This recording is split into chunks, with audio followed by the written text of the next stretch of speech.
If you run a small accounting firm, here's the strategy we need to steal from big firms. They know exactly which clients, projects, and employees are making them money and which ones are dragging them down. Because the more successful a firm grows, the more it leans on reports. Gross, not just for tracking, but for driving better daily decisions. And with the strategy I'm gonna show you now, you can get the big firm results without the big firm overhead. Teams of managers, big brother clipboard guy. I'll show you the essential feedback loops that need to be happening on a daily, weekly, monthly, and annual basis, and how they could kind of help your firm run on autopilot. One more rum and tummy there, Tito, thanks. But when reporting's done wrong, it can be a killer. Many of you went out to start your own firm because reporting, it was used as a stick, but done right, it actually supports your team and gets you back to rummy tummy time. Now we're working today out of a live file. What's a live one? That's right, courtesy of today's sponsor, Financial Sense. But most important is we're digging into how to actually use this data, how to wield it for good. Let's get into it. My name's Jason.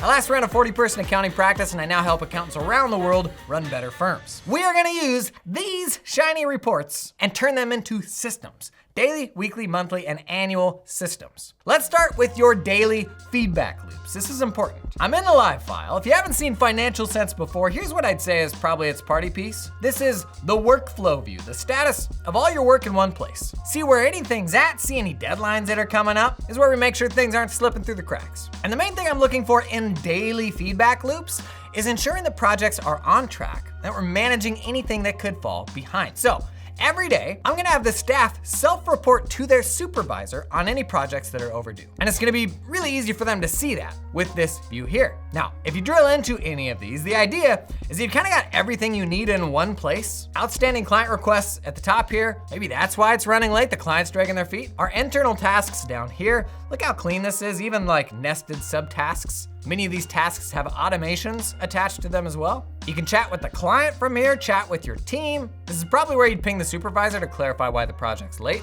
You have files, time tracking, even emails related to this project. And on the right-hand side here, any other platforms that the client also uses. So this view shows you what needs to be done and when to do it. But inside a project, you've got everything you need to actually get the work done. And if you're thinking, daily reporting on overdue projects, Jason, that feels like a lot. It's because most of us, we actually don't actively manage due dates, and we end up with a list of like 100 overdue things, and now that entire list is meaningless. Does that sound familiar? Here's a better approach, because if a project's late, it's for one of two reasons. Either the client's dragging their feet, or we're over capacity. And in either scenario, if a project's about to run late, we should be communicating new expectations to our client. So if I'm following up with a client for info, I'm gonna get specific. I'm gonna say, hey, if you can have that info back to me by the end of the day tomorrow, we should have it out by Thursday. And then Thursday, that's the new due date. Or if we're running behind, I'm gonna proactively reach out to the client, say, hey, we're not gonna have this one done by end of day, but I should have it over on Friday. We communicate this to the client, we update the due date in Financial Sense, and now we've got an accurate reflection of when that thing actually needs to be done now. So while this is daily, the reality is that staff person is only really self-reporting to the boss when there's a problem or a project that's about to go overdue,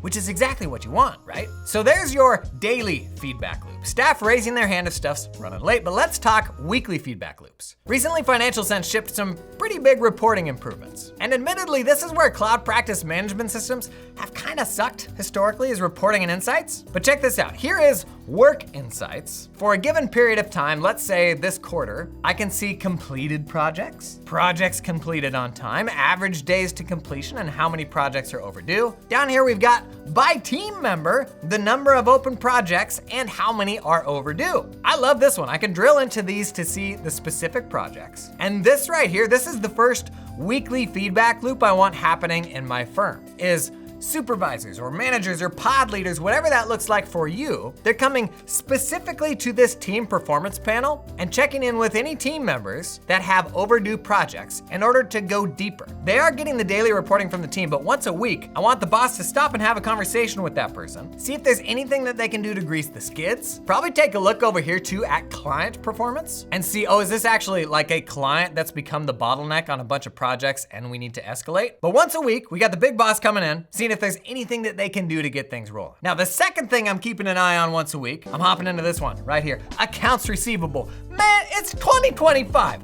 why are these things overdue? Okay, Financial Sense makes checking in on this stuff actually super easy. You can see anything here that's overdue, hop in there, pester a couple of clients, and then get back to living. And by living, I mean doing accounting. By the way, I should say, it's important that each of these feedback loops are actually documented. In fact, if I come back to the project view, for example, maybe you drop a note here in the internal chat saying, hey, I told the client we'd have this done on Friday. Or if the client owes me money, maybe you add a tag saying this client, they're like past due, and the team knows in that case you gotta stop work. So be sure to document these feedback loops. I've actually seen some firms centralize all that documentation. I mean, you could literally just chuck them into a spreadsheet if you wanted. Because if you're the big boss, seeing all of these check-ins and all these updates in a single place, that can actually be really helpful for you. Okay, monthly and annual feedback loops. Let's get into monthly. Another cool report here, effective hourly rate. Here for each client for a given period of time. We've got total dollars billed, total time billed, effective hourly rate, and then a labor cost adjusted gross profit. Similarly down here, we've got a realization report. It breaks down your billings from hourly and fixed, total write up or down, and related labor costs. That was the view for clients, but there's also a view for team members. Here's yet another one for projects, and a last one for service items to understand across all clients what services are actually making money and which ones aren't. You may have this information today, but not actually know what to do with it. In fact, it may even be super triggering to you to see a realization report. Many of us worked for firms where realization reports, they were used to make you feel lesser than, let's just say. And we shouldn't do the same. I think here's a better path. Here's the two things that I wanna look at each month. First, number one is client realization. Back on this tab, I wanna see what last month's highest and lowest performing client engagements were. But I'm gonna do that with my team. We're actually all gonna talk it out live. And this requires some tact. It requires some vulnerability. The person running this meeting needs to be high emotional intelligence. But the upside of doing this, of getting everybody together to have this discussion, is it enables accountability.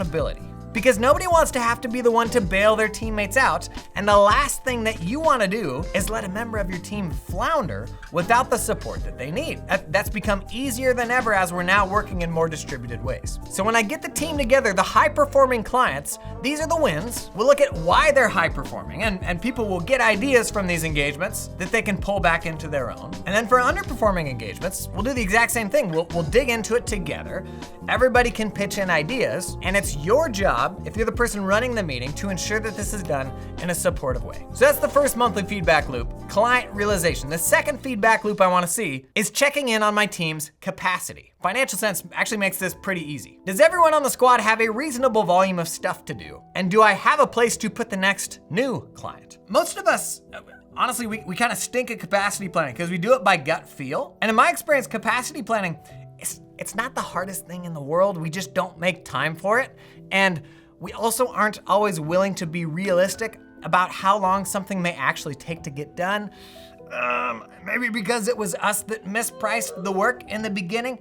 I'm just saying, judgment-free zone, okay? Circle of trust here, cone of no blame. Take the work to do capacity planning, because if you close your eyes, or if you're in denial of reality, you're ultimately gonna get burned by reality. So those are my two monthly feedback loops. One, watching that client realization, getting the squad together to talk what's working and what's not working. Second, checking in on capacity. Last, let's talk annual feedback loops. This is actually a time of the year when we're kind of reviewing the client list and doing some of those annual things, right? First, I'm gonna come back to the client realization report. And when I'm deciding whether or not to renew a client, I'm gonna take this into account. I'm gonna look at realization for that client over the entire year. Just be aware, obviously a whole lot goes into engagements beyond just time. So for example, maybe you made some investments that will make the project more efficient next year. That's actually a good thing. In most cases, you wouldn't want to punish a client as a result of the team hitting pause and saying, hey, is there actually a better way that we could do this work? Now, the big thing that client realization doesn't capture is what is your team's energy level to serve that client? If the client sucks,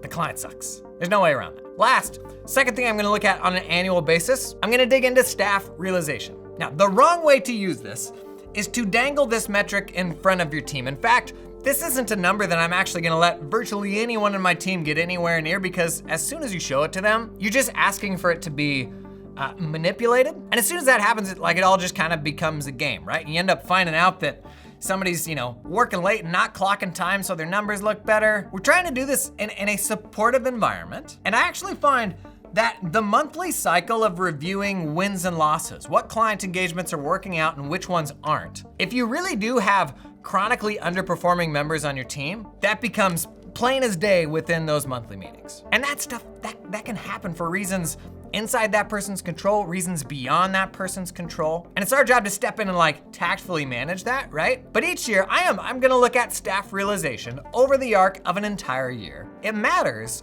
but it's just one factor within a larger assessment. By the way, a bunch of actually really good reporting functionality from Financial Sense here. There's a host of things we didn't get to. Check out this revenue dashboard, splitting things up a bunch of different ways.